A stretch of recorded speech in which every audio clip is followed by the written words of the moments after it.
নিজের ভাইকে কখনো হিংসা করবে না, দুশ্মনী করবে না। তুমি যদি তোমার ভাইয়ের সাথে হিংসা করো, দুশ্মনী করো, তাইলে অন্যরা তোমাদের থেকে আগায় যাবে। মানুষ তোমাদেরকে লাঞ্ছিত করবে। একটা কুকুর আর একটা গাধা প্রতিযোগিতা লাগছে, কি লাগছে? যে আগে 5টা গ্রাম পার হয়ে যাইতে পারবে সে হচ্ছে রাজা, সে রাজত্ব দিবে, নেতৃত্ব দিবে। ঠিক আছে? তো এখন কুকুর তো মনে মনে খুশি, এই দৌড়াইতে পারে কে বেশি, কুকুর না গাধা? কুকুর। আচ্ছা, কুকুর মনে মনে খুশি যে আমি তো বেশি দৌড়াইতে পারি, আমার দৌড়ের স্পিড বেশি, তো গাধাকে আমি হারায় ফেলবো। তো কুকুর আর গাধা যখন রেস লাগছে, প্রতিযোগিতা লাগছে, তখন গাধা আস্তে আস্তে হাঁটতেছে, কুকুর দৌড়ানো শুরু করছে প্রতিযোগিতায়। তো কুকুর যখন তার গ্রাম, তার এরিয়া পার হয়ে পরের গ্রামে গেছে, তখন তার যে অন্যান্য সাথী ভাইয়েরা ছিল, অন্যান্য কুকুর যে ছিল, তার জাতি ভাইয়েরা ছিল, এক এলাকার কুকুর আরেক এলাকায় গেলে কি করে? হিংসা করে না? দৌড়ানি দেয় না? হ্যাঁ। তো ওই এলাকার কুকুর দিছে তাকে দৌড়ানি, তো কুকুর তো দিছে দৌড়, কোন রকমে পার হইয়া পরে এই গ্রাম পার করছে, পার করে যখন পরের গ্রামে গেছে, ওই এলাকায় কুকুর আছে না, ওই এলাকার কুকুর আবার তাকে দিছে দৌড়ানি। এইভাবে করতে করতে সে গেছে পিছায়। তো যাই হোক, কোন রকমে সে দৌড়াইতে দৌড়াইতে হাঁপাইতে হাঁপাইতে 5 গ্রাম পার করে গিয়া দেখে কি গাধা ওইখানে সিংহাসনে বসে আছে। মানে গাধা ওই প্রতিযোগিতায় জিতে গেছে। কুকুর হেরে গেছে কেন? কুকুরের তার ভাইয়ের সাথে হিংসা ছিল, কুকুরের অন্য কুকুরদের সাথে কি ছিল? দুশ্মনী ছিল। এই দুশ্মনী থাকার কারণে, ভাই ভাইয়ের দুশ্মনীর কারণে অন্যরা আগায় গেছে আর সে পিছায় গেছে। মানুষ তোমাকে লাঞ্ছিত করবে কিভাবে? তুমি একজন মুসলমান, এখন তুমি অন্য মুসলমান ভাইয়ের সাথে তুমি হিংসা করো, দুশ্মনী করো। কাফের মুশরিকরা কি করবে? তোমাদের দুইজনকে লাঞ্ছিত করবে। একটা গল্প বলি তাহলে বুঝবা। 2 জন গুরু ছিল, পণ্ডিত ছিল, তো তাদের 2 জনেরই অনেক বেশি ভক্ত ছিল। তো এখন এক লোক, সাধারণ পাবলিক গেছে এক পণ্ডিতের কাছে, গিয়ে বলতেছে যে আচ্ছা পণ্ডিত মশাই, অমুক পণ্ডিত কেমন? বলে বলছে সে তো একটা গরু। কি বলছে? গরু। অথচ সে একজন জ্ঞানী মানুষ, তারই আরেকজন সহপাঠী বা সাথী ভাইয়ের ব্যাপারে সে বলতেছে গরু। সাধারণ মানুষটা মনে মনে ভাবতেছে যে এই লোকটা তাকে গরু বলছে, তাহলে তো লোকটা মনে হয় ভালো না।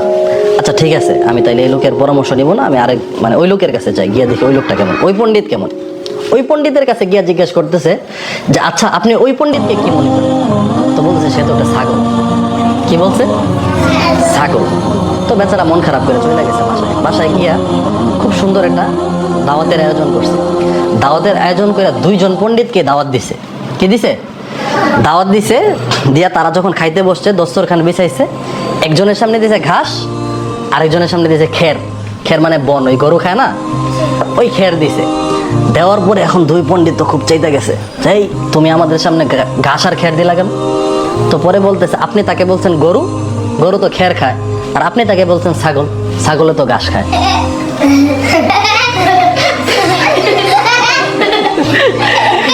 ঠিক না? গরু আর ছাগলে কি খায়? ঘাস আর খের খায়। এখন সে তার ভাইকে ইয়া করার কারণে, হিংসা করার কারণে, দুশ্মনী করার কারণে মানুষ তাকে কি করছে? লাঞ্ছিত করছে, মানুষ তাকে অপমান করছে। এখন তোমার বাড়ি ধরো ময়মনসিং, কই? ময়মনসিং। এখন আরেকজন ময়মনসিং এর ভাইকে তোমার ভাই না? হ্যাঁ। তুমি কইতেছো যে হ্যাঁ তো একটা গরু, একটা বলদ, আবার সেও তোমার বলতে হ্যাঁ তো একটা ছাগল। মানুষ তো তোমাদের ঘাস দিব আর ফোন দিব, কি দিবে? হ্যাঁ। সে যদি বিপদে পড়ে তাহলে তাকে কি করবা? হেল্প করবা, সহযোগিতা করবা। ঠিক আছে?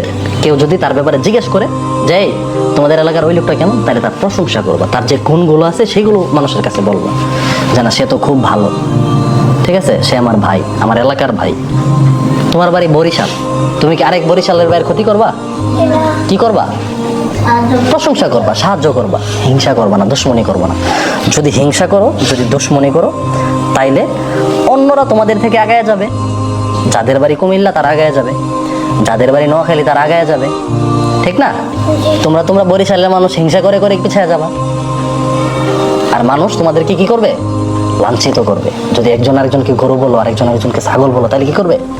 অন্য মানুষ যারা, তারা তোমাদেরকে লাঞ্ছিত করবে, ছোট করবে, অপমান করবে। এই কথা বুঝতে পারছো? তোমরা মাদ্রাসায় পড়ো না? এখন এই মাদ্রাসার ছাত্র যদি ওই মাদ্রাসার ছাত্রের সাথে ঝগড়া করো, তাহলে স্কুলের ছাত্ররা কি করবে? তোমাদেরকে লাঞ্ছিত করবে। তাহলে কারোর সাথে হিংসা করা যাবে? যদি সে তোমার ভাই হয়, তার সাথে তো করাই যাবে না। ঠিক না? সে যদি তোমার মাদ্রাসার ছাত্র ভাই হয় তাহলেও করা যাবে না, সে যদি তোমার মুসলমান ভাই হয় তাহলেও তার সাথে করা যাবে না। ঠিক না? সে যদি তোমার এলাকার বাইরে হয় তাহলে করা যাবে? হিংসা করা যাবে না, হিংসা করলেই পিছিয়ে যাবা, হিংসা করলেই লাঞ্ছিত হইবা, মনে থাকবে সবার।